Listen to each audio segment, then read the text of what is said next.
आज मेरी तबीयत थोड़ी सही नहीं है क्योंकि फ्रिज का पानी ठंडा पी ली थी, इसीलिए मेरा गला थोड़ा बैठ गया है। और मैं आज आप लोगों को एक ऐसी अद्भुत घटना, सत्य घटना अपने बचपन की बताऊंगी। विश्वास नहीं करेंगे फिर भी करना पड़ेगा, क्योंकि अगर आप गुरु को और ईश्वर को मानते होंगे तो ये घटना जो है हमारे ननिहाल की है और बचपन की और महारे की है, जहाँ पे श्रवण ने अपने माता पिता के लिए जल भरने गए थे और राजा दशरथ ने उनको अपने तीर से निशाना बनाए और उन्हें घायल कर दिए। उस महारे के तालाब की घटना है। उस महारे तालाब में हमने बचपन में स्नान भी की थी। वहाँ पे एक बहुत बड़ा शिव जी का मंदिर है। अब तो वहाँ बहुत बड़ा मंदिर बन गया है, पहले तो छोटा सा था। वहाँ आज मेरी भांजी की शादी भी है। हम लोग घर नहीं जा पाए, यहीं हैं उत्तराखंड रुद्रपुर में। तो आज शादी थी, इसीलिए मेरे को वहाँ बचपन की याद आई, तो मैं आज ये वीडियो बनाई। और घटना ये है कि एक बार एक व्यक्ति ने ये अंडा मछली सब खाता था, शराब भी पीता था और इधर उधर घूमता रहता था। और घूमते घूमते वो महारे के तालाब में पहुंच गया और उसको वो जीन पकड़ा हुआ था। और उसकी हालत ऐसी हो गई थी कि वो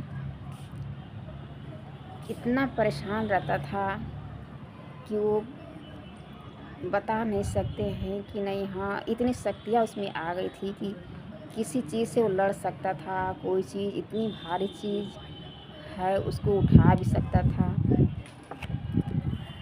तो उस तालाब में एक पेड़ का मोटा सा बड़ा सा लकड़ी पड़ी थी। तो उसी तालाब में वो जाकर उस लकड़ी को उठाया और दोनों हाथे से ऊपर करके वो इस पार से उस पार चारों तरफ से उसमें घूमता था। सब लोग इतना डरते थे उससे देखकर, किसी का हिम्मत नहीं करती थी कि वो सब लोग जाएं उसको पकड़े निकाल कर बाहर लाए। चारों तरफ से सब लोग बस देखते रहते थे। किसी तरह से सब लोग हिम्मत जुटाए और उस तालाब में घुसकर उसको पकड़ के बाहर लाए और एक चारपाई में उसको बांध कर घर ले आए। उसका पूरा हाथ पैर चारों तरफ से बांध दिए थे। और जब घर पर ले आए तो उसने उस चारपाई को लेकर ही पूरा वो खड़ा होकर चलने लगता था। सब लोग डर गए और फिर ऐसे देखते हुए कुछ देर बाद फिर सब लोगों ने मिलकर किसी तरह से उसका हाथ पैर खोल दिए। तो वहाँ पे हमारा ननिहाल था, हम ननिहाल में गए थे। तो हम लोग आंगन में सोए हुए थे और घर के पीछे एक ताड़ का पेड़ था बड़ा सा। तो उसको जब खोल दिए सब लोग, तो उसने दूर जाकर दौड़कर आता और फिर उस पेड़ में अपने सिर को टक्कर लगाता। ऐसे कितना बार वो करते रहा। सब लोग देखकर परेशान हो गए। किसी की हिम्मत नहीं पड़ती कि उसको पकड़कर उसको ले आएं। उसको रोकने की कोशिश करते, लेकिन वो रुकता ही नहीं। लेकिन किसी तरह से पकड़े, फिर उसको फिर चारपाई पर लेटाए। और वो रात की समय थी, सब लोग परेशान थे। किसी को समझ नहीं आ रहा था कि क्या करें, कैसे इसको ठीक करें, किसको बुलाएं। तो हमारे मामा जी हैं, हम लोग, हमारे मामा जी, हम लोग, हमारे ससुराल वाले सब लोग बहुत दिन से ही, मतलब हम छोटी थी बचपन से ही हम लोग नामदान लिए हैं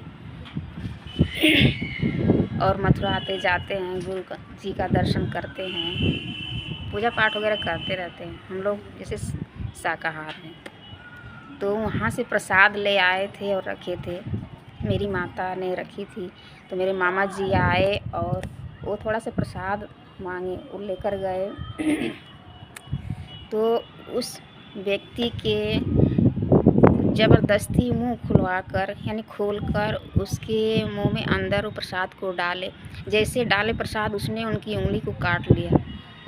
उसमें इतना गुस्सा था क्योंकि उसको जीन पकड़ा था, तो किसी की बात नहीं सुनता था।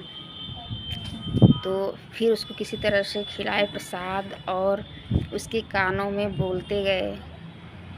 जब जब बोले जय गुरुदेव तब तक वो बोलता छोड़ दे, जब बोले जय गुरुदेव तो वो बोलता छोड़ दे। ऐसे कर कर के आधा घंटा हो गया।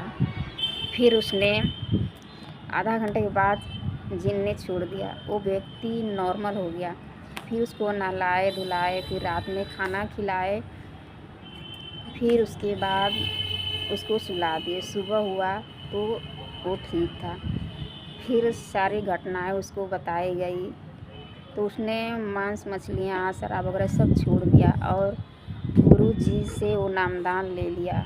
मथुरा गया, सब लोग ले गए और उसी दिन से उसने भक्ति मार्ग पे चलना शुरू कर दिया और वो अब ठीक है, स्वस्थ है। अब तो सत्संगों में जाता है, सब जगह जाता है। तो ये हमारे बचपन की घटना है, हमारे सामने की घटना है।